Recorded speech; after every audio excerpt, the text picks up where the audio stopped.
Please lie down, relax, close your eyes, breathe deeply and evenly, and enjoy your story.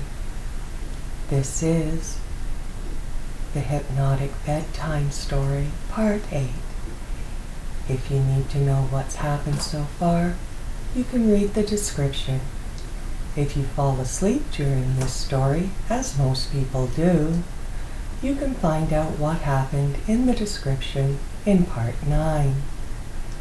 But for now, we're going to go into a state of deep relaxation so we can properly visualize and enjoy our story. Breathe in and breathe out. Focus on your breathing. Breathe deeply and evenly. As you focus on your breathing, you may notice how your breathing is slowing down. As you listen to my voice, focus on the empty spaces between my words. Clear your mind of all upsetting and distracting thoughts and focus on my voice. If at any time your thoughts begin to wander, this is your cue to focus on my voice. Breathe in and breathe out. You are happy, comfortable, and relaxed. My voice is putting you to sleep. Focus on your breathing. You are loved and all is well. You're about to drift off into almost sleep. Almost, but not quite. You will still be able to hear my voice. If at any time during this story you need to feel better, you can focus on this feeling of relaxation. Relax. You are warm, loved, and comfortable. This is the time you have set aside to relax and enjoy your story. As you listen to my voice, rest your mind on the empty spaces between my words. You are enjoying this time you have set aside to listen to your story. You are letting go of all your tension and letting yourself just drift and wander. This feeling of pleasurable relaxation is traveling throughout your body. You feel yourself drifting and floating in the soft blackness. This is a very pleasant feeling. Your mind can now relax. You feel very tired and very, very sleepy. You feel happy and relaxed. You are falling into almost sleep. Almost, but not quite. You will still be able to hear my voice. You will enjoy listening to your story.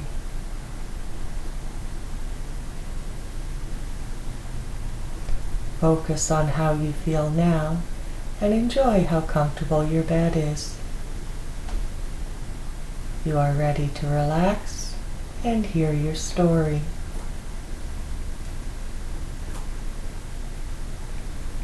As you are listening to my voice, you may notice how your mind can make pictures. If I say you see a shiny blue ball, in your mind you see a shiny blue ball.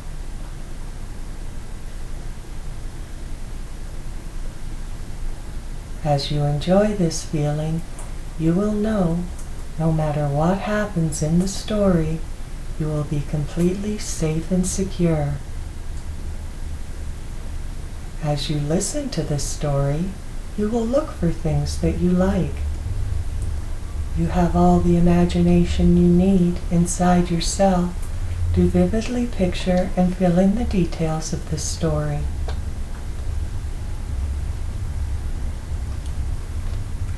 You feel warm, loved, and comfortable.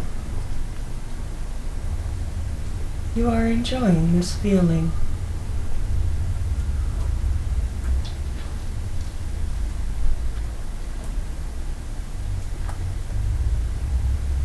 While you have this feeling, you will use your attention to notice the feelings you are having inside yourself.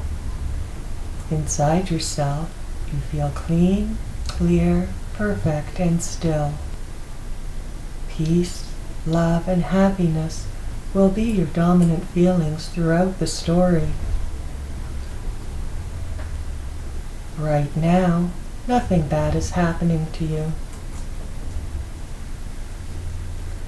Right now, as you are drifting off to sleep in this reality, you will be waking up to the reality of the story. Anytime you would like to feel better, you will return to this feeling.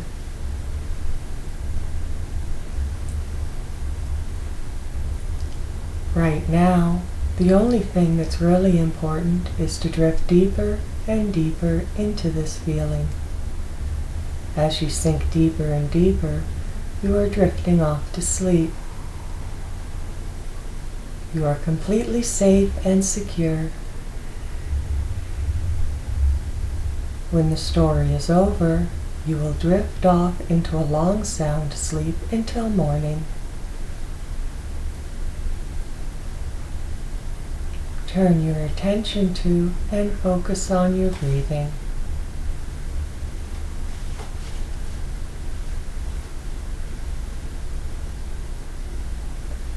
Now take a moment to take a picture in your mind of a red cube and notice how my words can make pictures in your mind.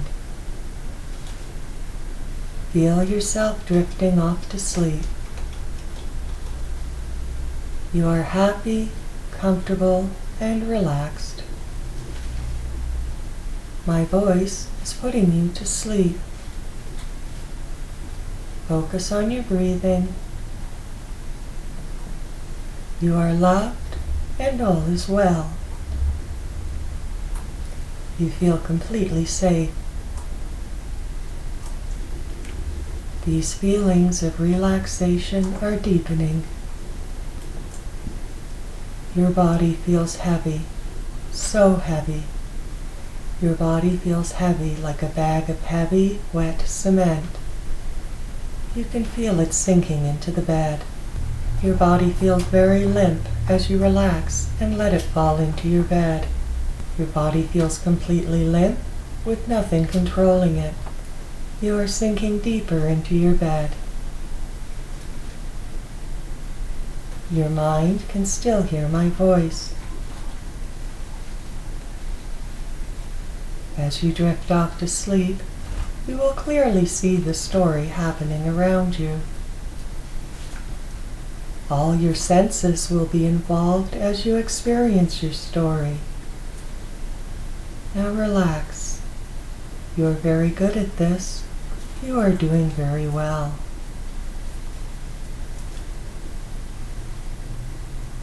As you listen to the story, your subconscious mind will key into the power to make your dreams and wishes come true. You will stay still, calm, empty, and perfect until morning. You enjoy listening to my voice. Feel yourself drifting in the soft blackness. You will have a long, sound sleep. As you are floating underwater in your bubble, you feel completely calm, safe, and secure. You can't see anything around you, just darkness. You can feel yourself going up slightly and down. You sway a little bit to one side and then the other. And now you're sinking down, down, down. As you do, you feel a little butterfly feeling in your stomach. And this is a pleasant feeling. Now you lean a little bit to one side as you turn, and then to the other. and then you feel still, just floating still. You're not sure if you're floating up or down, forwards or backwards, or side to side. You know you're floating.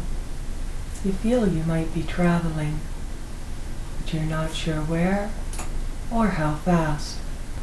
Far off in the distance, you see a very faint gray glow in the darkness, but you can't quite make out what it is. Straight ahead, just a little patch of gray light.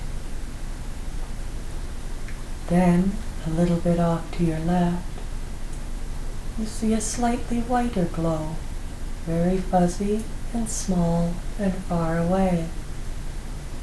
This one to your left is coming towards you. It's coming towards you and getting a little bigger and a little brighter. Soon you can make out what it is. It's your friend Silliloque is coming towards you.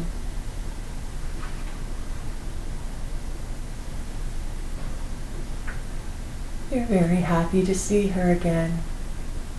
She swims back and forth in front of your bubble. And as you're watching her large angelfish head go back and forth,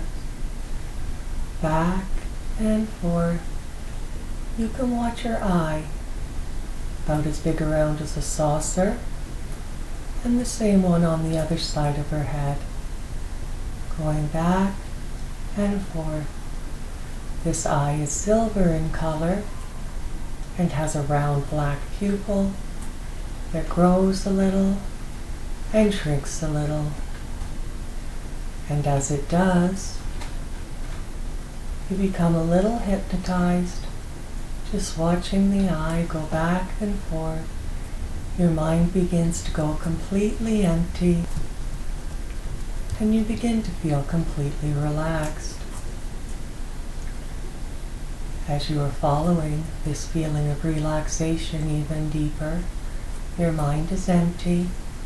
You begin to hear thoughts not quite your own, but calm, familiar, and comforting. It is Silliloque's voice in your mind.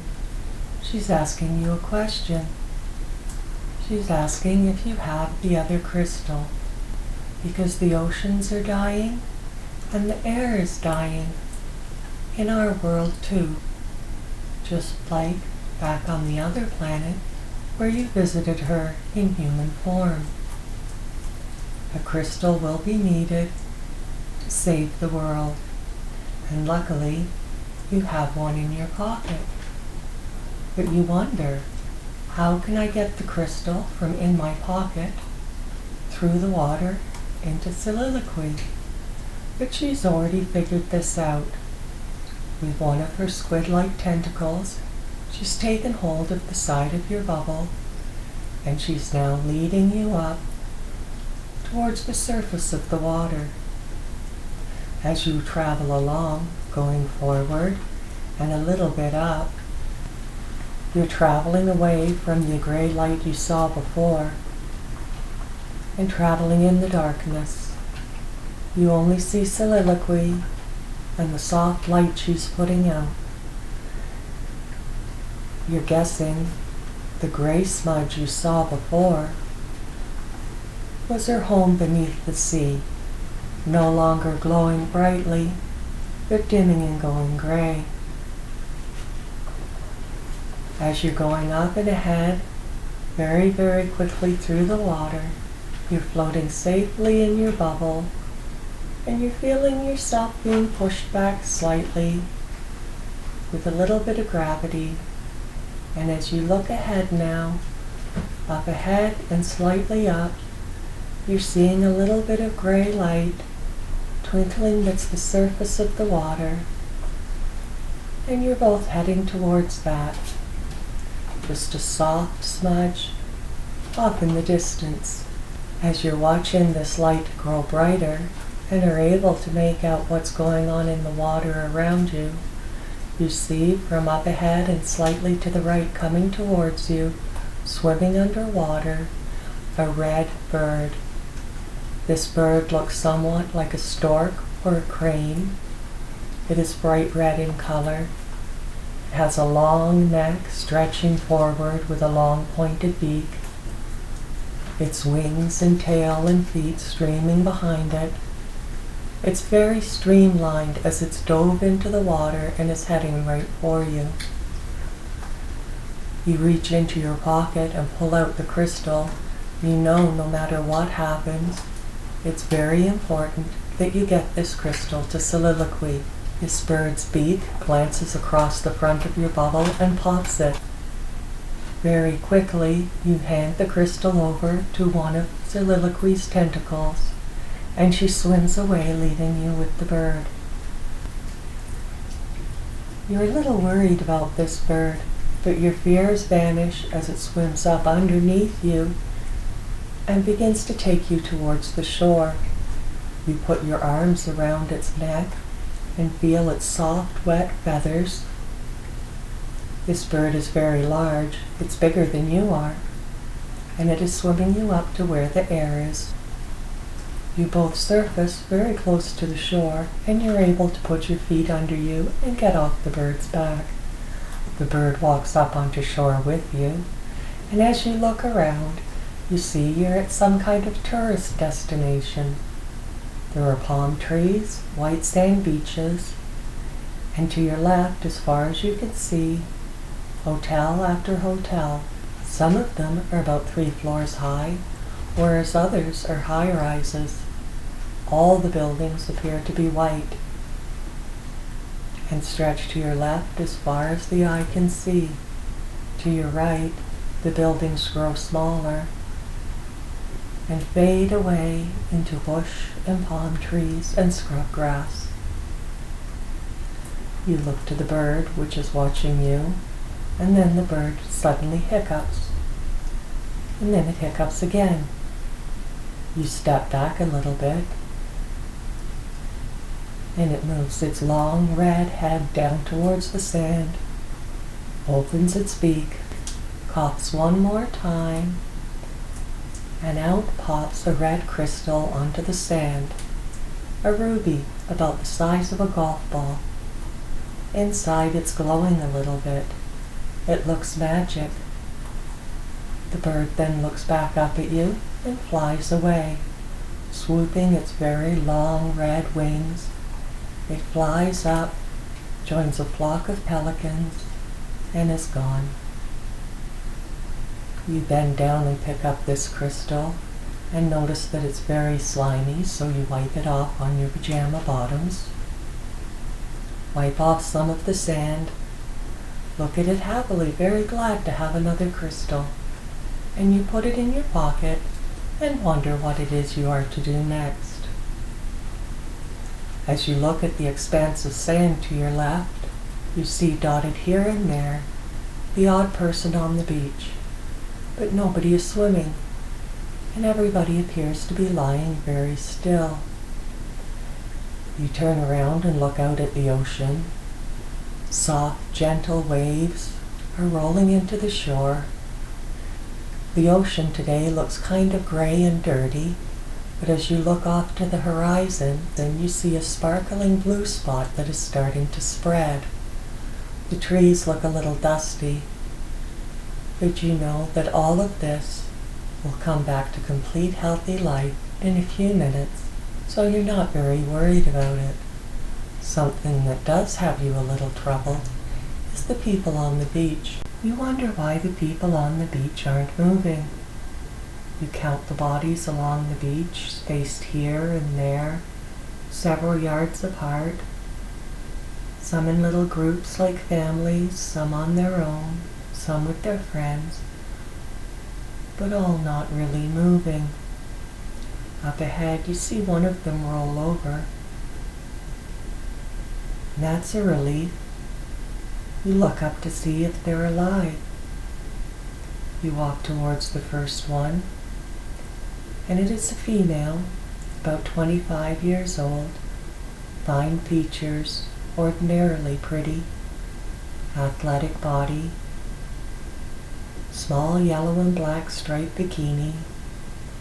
She has frizzy, permed hair about down to her shoulders with dark roots, and bleached blonde towards the ends are white and look like they're going to break off.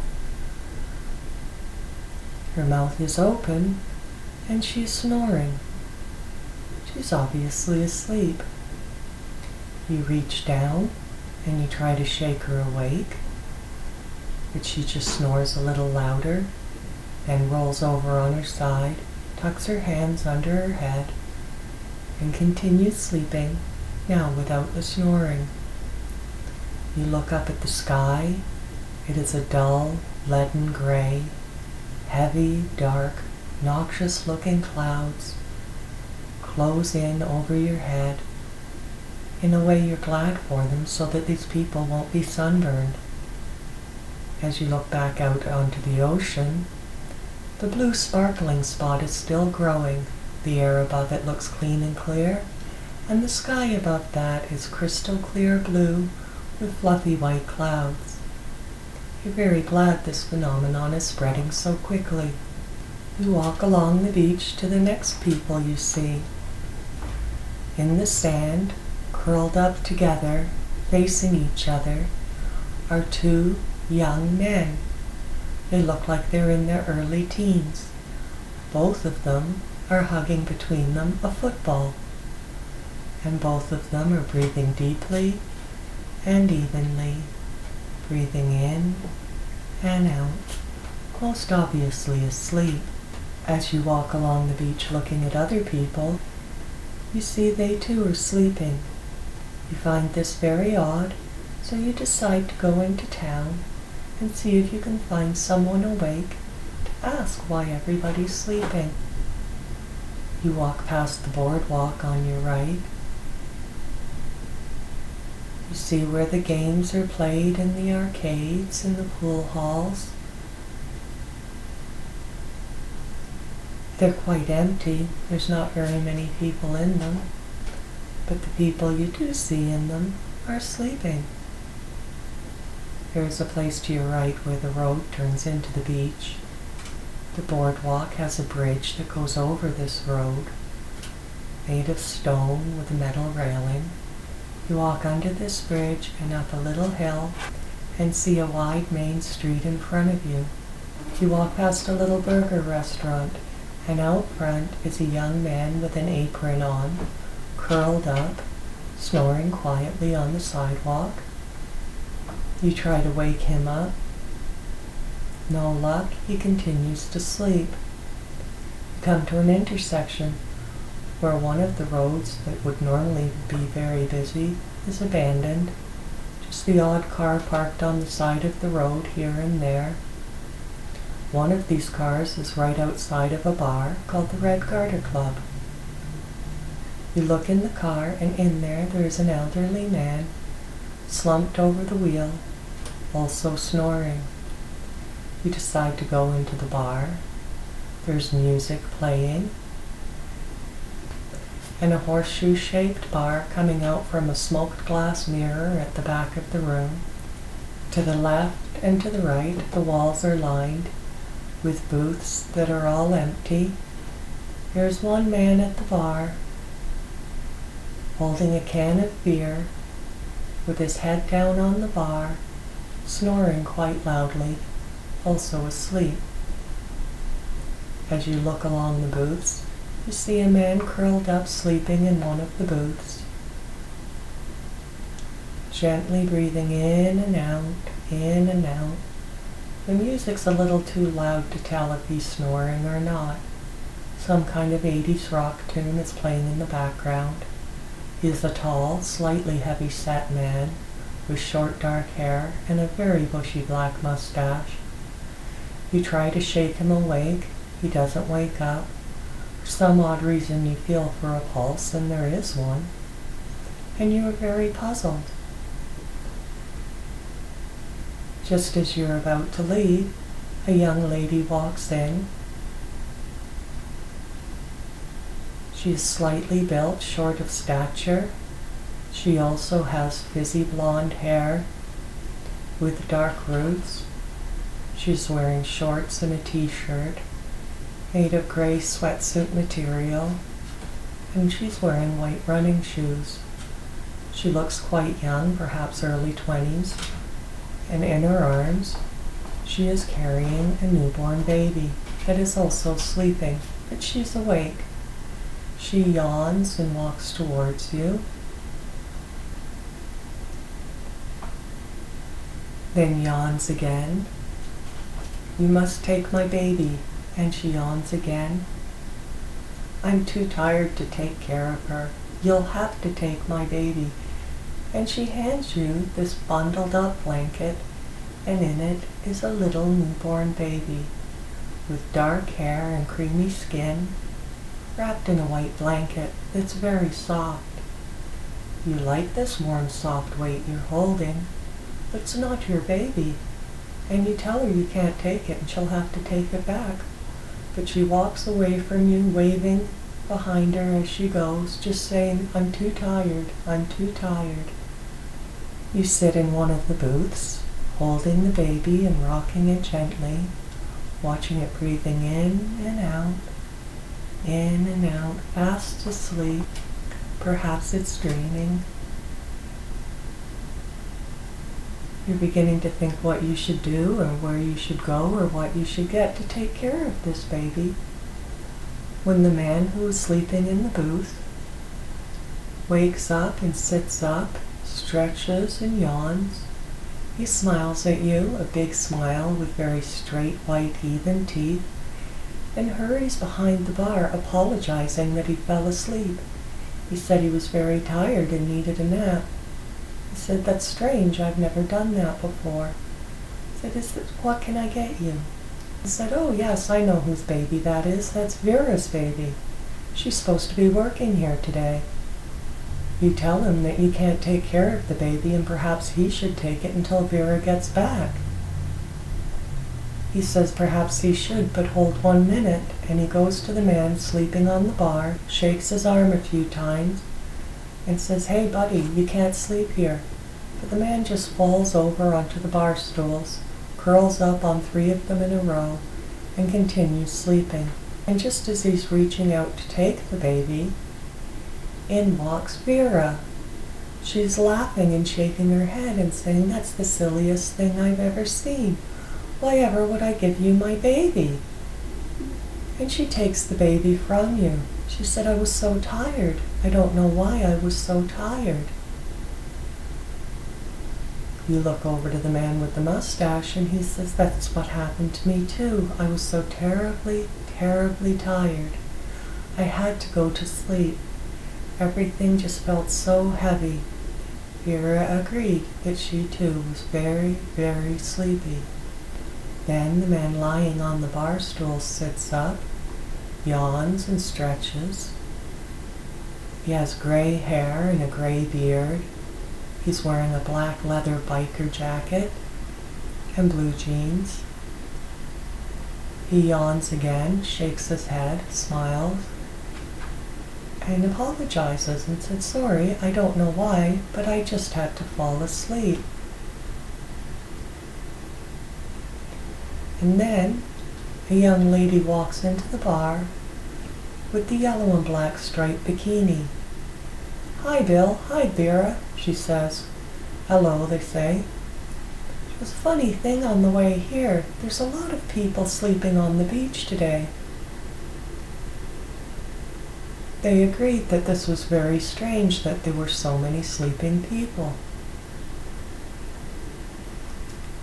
You say, "Just a minute," and you walk out into the street, and you see the car pulling away that contained the very old man that you tried to shake awake a few minutes ago. You come back into the bar and tell them that you think there's some kind of sleeping sickness, but say the good news is that if you touch someone, you can wake them up. They both look puzzled and say, "Why is that?" And you say, it sounds like a silly explanation, but I think there's something magic going on. All of you leave the bar and walk back to the beach and past the little burger restaurant, and out front is standing there a young man in his apron, smiling and waving, looking quite happy and awake, saying, "What's going on?" And Vera shouts, "It's a sleeping sickness, but if we touch them, they'll wake up." To try out your theory, back to the beach you go. Some of the people are up and walking around trying to shake other people awake. Some are just leaving looking very nervous. Many of them are still sleeping. And all of you go about shaking awake people. It takes a few minutes, but then they wake up and get back to what they were doing. You leave Vera and Bill and the man in the leather biker jacket and the boy in the apron from the burger stand. You leave them all on the beach to shake people awake and tell them you'll be on your way now. Bill says, "Wait, do you need any money?" You feel the crystals hanging heavy in your pocket, and you smile and say you don't think you'll need any. And along the beach you go. Now the sky is crystal clear blue with white fluffy clouds. The trees look all fresh and alive. The surf is coming in with the blue water and the white foam. Everything's all pretty and alive, and you know this is spreading throughout the world and that everything there will be just fine. And the people will be waking up, and that'll be fine too. You stop in front of a whole family on a blanket, assorted shades of brown, all sleeping together, squished in a little pile. Some of them are older or younger or male and female. There's about 7 of them. You very quickly rub each one on the arm and then carry on.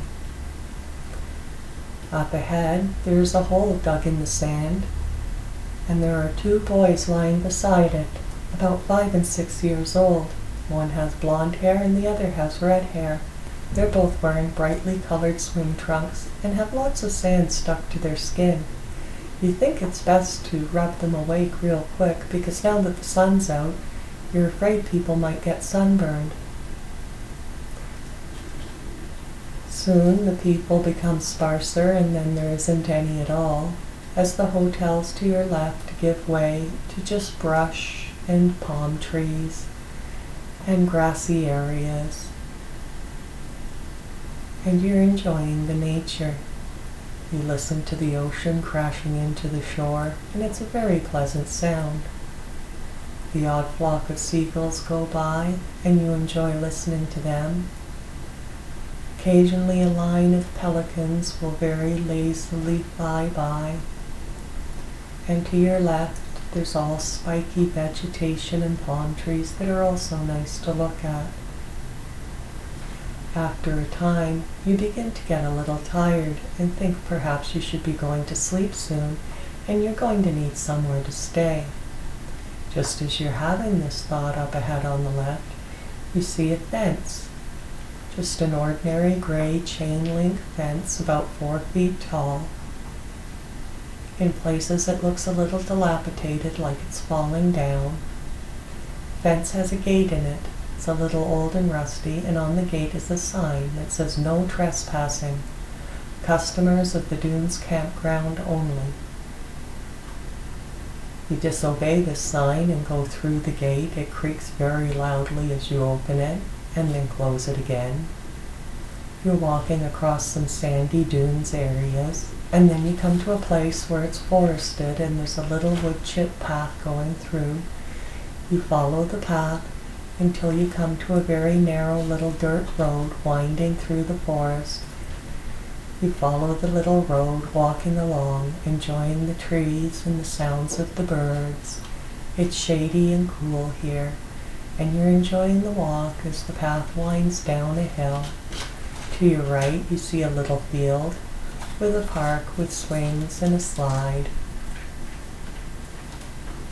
There isn't anyone in the park.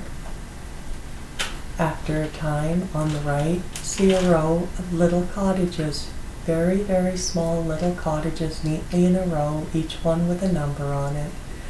You count the numbers as you walk by them. There's cottage number 1, cottage number 2, 3, 4, 5, 6.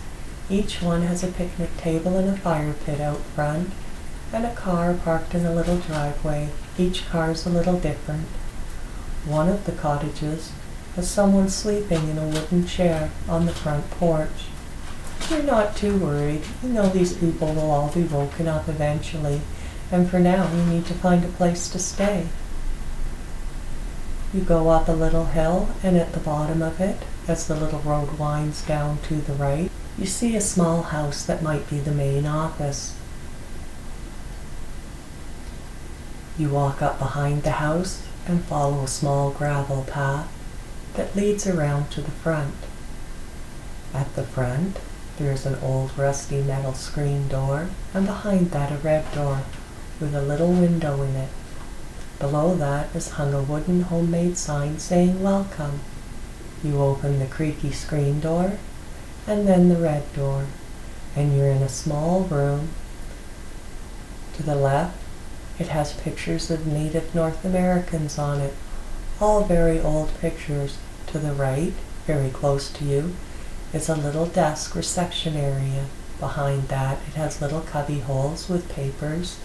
There's a board with all different keys hanging off it, and a cash register there too. There's no one behind the desk. Just past the desk, to your right, there's a short hallway. At the end of the hallway is a door. The door is slightly open and you can hear a television. You go down the hallway, peer through the door, and you see two people in a cozy little living room. Nothing very fancy or rich, just cozy. In front of a television that is playing an afternoon game show. One of the people is a woman in her mid-30s, native North American. She is wearing a white t-shirt with the Dunes Family Campground written across it in green. She has long dark hair in a ponytail. She is lying on her side on the couch, sleeping very peacefully. Just past her head, also in front of the TV, is a wheelchair, and in the wheelchair is a native North American young man, about 13, 14 years old perhaps. His head's fallen forward onto his chest, his hands hang limply in his lap, and he's breathing in and out, snoring very softly. You put your hand on the woman's arm and shake gently, and then put your hand on the arm of the young man and also shake it very gently, and then tiptoe back out to the front office to wait. After a few minutes, the woman comes out, yawning and stretching and rubbing her eyes. She smiled and said, "I'm sorry. I fell asleep. I don't know why I needed to take a nap." You say, "That's okay." And you explain to her that you don't have anything with you, and there you are standing still in your white pajamas, in your favorite old slippers, asking her if there's some place here that you could stay. You explain you don't have any money, and she makes a face that's a little worried and says, "I think you'll need to have some money."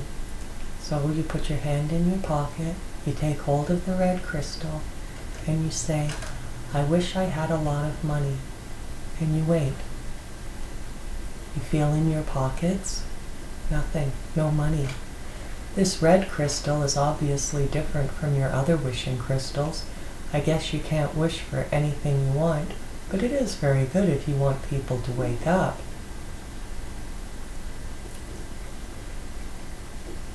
The lady behind the counter smiles and said, "I wish I had a lot of money too, but that's not going to happen if I let people stay here for free."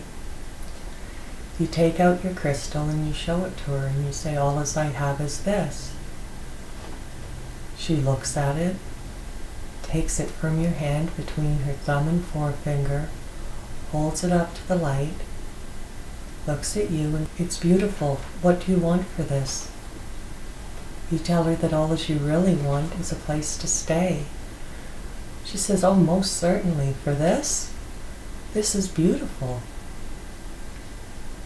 So she goes back down the hallway and she comes out with a very strange looking sleeping bag and a bicycle pump, and she also has a brown paper bag. She says there's some sandwiches and a few pops in here for you. You thank her because you are starting to get a little hungry. And she hands you the sleeping bag and the bicycle pump, and she says this is an inflatable sleeping bag. It'll be all the cover you need. You've never heard of an inflatable sleeping bag, and you tell her so, and she laughed and said, it's my invention. I'm trying to sell them. I own the patent. You chuckle to yourself, and you like this woman. As she leads you out front of the little house, there is a golf cart there, a green one with a white canopy. You both get in, and she gets behind the wheel, swings it around, back up the path that you came originally. About halfway along the path to the beach, however, she makes a sharp right along another path you hadn't seen previously. This curves back around into the woods, and you enjoy the trip sitting on the golf cart. You hang on to the armrest to steady yourself because it's a little bumpy, and the golf cart goes up hills and down hills, a little to the left, a little to the right. It winds and goes up and down for quite some time. She stops for a moment just before entering a meadow.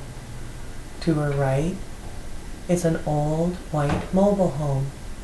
There's a black pickup truck parked out front that looks like it's falling apart a little bit. She says, my name is Shaunu. You say, nice to meet you, Shaunu, and then she points at the trailer. And she says, this is where my cousin lives. His name's Billy Shotgun, and he doesn't let anyone back here. He'll watch over you and make sure nothing happens to you. You'll be completely safe and secure. You thank her for this. She pulls out into the field, turns to the right along a little path, and you notice to your left there's a little creek beside you. This is just a tiny little creek, and it opens up into a small pond. This pond isn't very big. It's about the size of a large swimming pool. In places around it there are bulrushes, tall grasses with purple flowers. It's very still, serene. The water appears almost black, and going from the middle of it out to the shore is a very large, old tree log. It looks as if at one time it was growing in the middle of the pond and then fell over. It is gnarled, old, and rotting. At the back corner of the pond closest to you are two large maple trees growing very close together, so close together they've almost fused. At the bottom of them is another large log, just lying there across the bottom. This one is even at each end, as if it had been cut that way on purpose. She stops in front of this large log and tells you this is where you can stay. She says you will be completely safe and secure. Nobody ever comes back here, and Willie's going to keep an eye on you. You'll be okay staying here the night. You thank her and take your sandwiches and your sleeping bag. And then she hands you a piece of paper and says, it comes with instructions, and smiles. You thank her for the piece of paper. She swings her golf cart around and goes back up the path. Stops briefly in front of the old white mobile home. The front door opens onto the tiny wooden deck that's attached to the side of it. And a native man looks out. He has long, frizzy, shaggy hair. He's wearing a white t-shirt and blue jeans, also with, in green letters, Dune's Family Campground written across the front. He waves to her. You see them calling back and forth. He smiles and waves to you. You wave back. He closes the door and goes inside. And there you sit, on your log, holding your sleeping bag, completely alone. You don't feel lonely, and you don't feel sad. For now, you're enjoying some time to yourself, and you like the pond and the scenery around you. The pond is bordering on this little meadow where there are patches of wildflowers here and there, and beyond that, the forest begins again. You read the instructions for your sleeping bag, and you see they are quite simple. So you put your sleeping bag down, use it as a footstool as you sit on your log, and you use the 2 maple trees to lean your back against. You open up the bag, and there's a can of cola and 2 tuna salad sandwiches, freshly made. You eat your sandwiches and enjoy them very much and wash them down with your cola, and now you're beginning to feel quite sleepy yourself. The sun is starting to go down now, and off in the distance above the trees, the sky is turning red.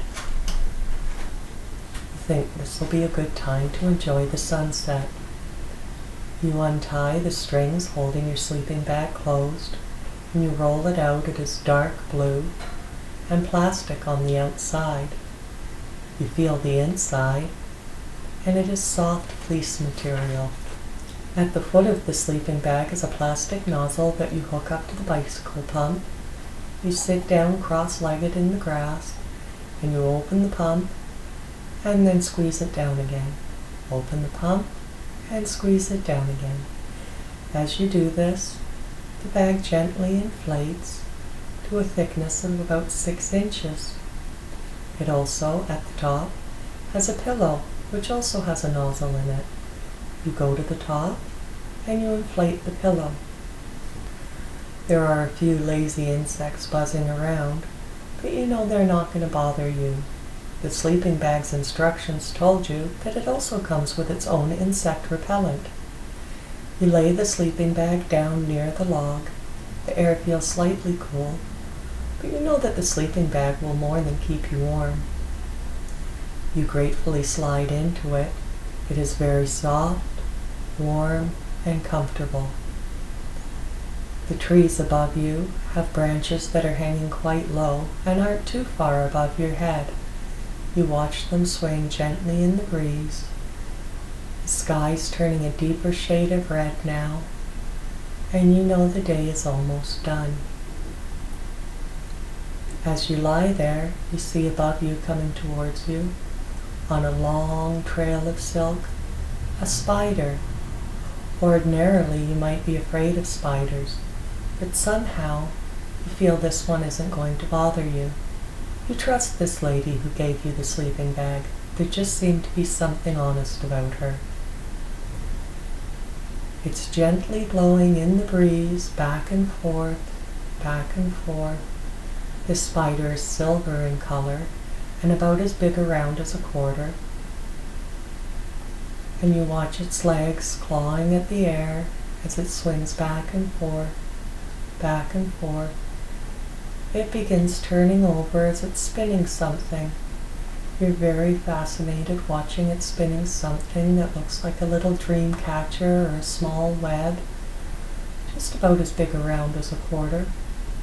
Then it's spinning other pieces off of it, and its silk begins to twinkle where it's doing this thing, and you notice it's starting to spin a crystal for you. You're so happy to have another crystal. You like to have them with you because they make amazing things happen. This is sparkling in white with rainbow colors in it as the light catches it. It's spinning around and going back and forth, and as the light hits it, little shards of rainbow and white light are coming off it, and you just lie there, watching it swing back and forth, back and forth. When the spider is finished, a diamond-like crystal about the size of a golf ball is hanging from the thin thread, going back and forth, waving gently in the breeze. The spider climbs up the thread and is soon gone. And you lie there as the light is fading, watching the twinkling crystal going back and forth, and it's gradually getting darker and darker out.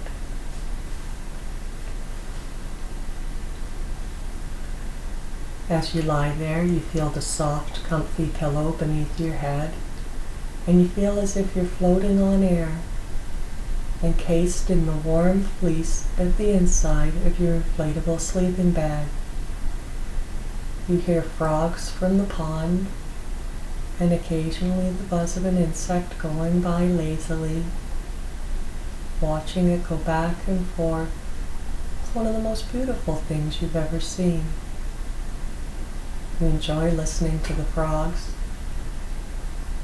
You hear a bird off in the distance, and then it is quiet.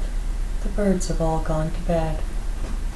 Soon you don't hear any insects anymore. They've gone to bed too. All as you hear is the soft croaking of frogs in the distance.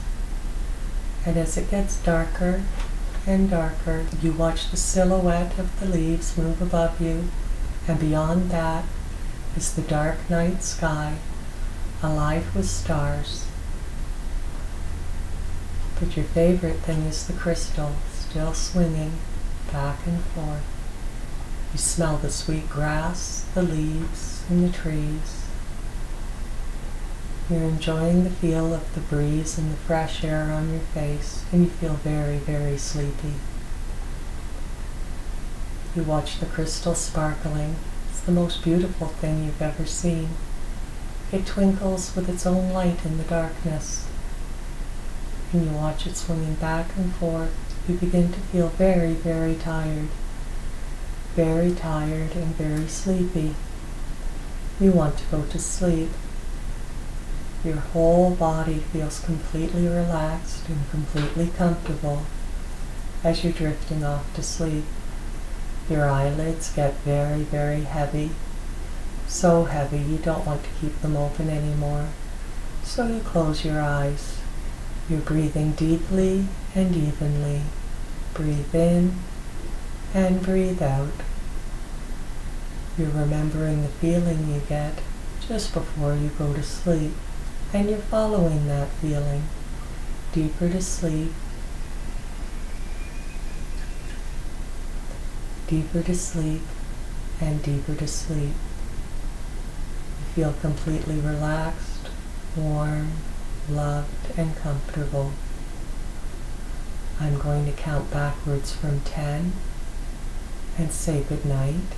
After I say good night, you will stay this calm, warm, loved, and comfortable, perfectly still, perfectly quiet, completely at rest, until morning, when you will awake refreshed, energized, and ready to do what needs to be done. But for now, let your mind rest and go deeper to sleep during the empty spaces between my words. 10,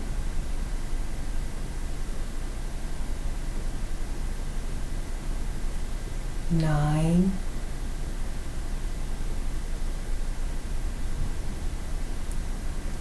8, 7,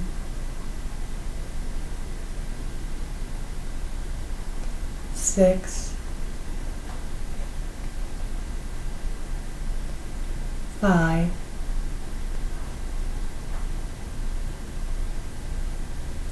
4,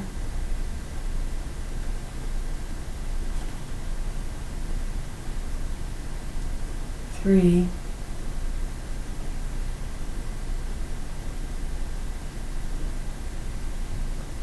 2,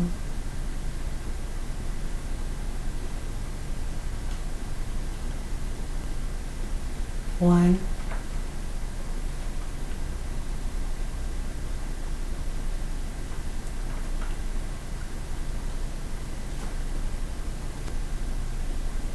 Zero.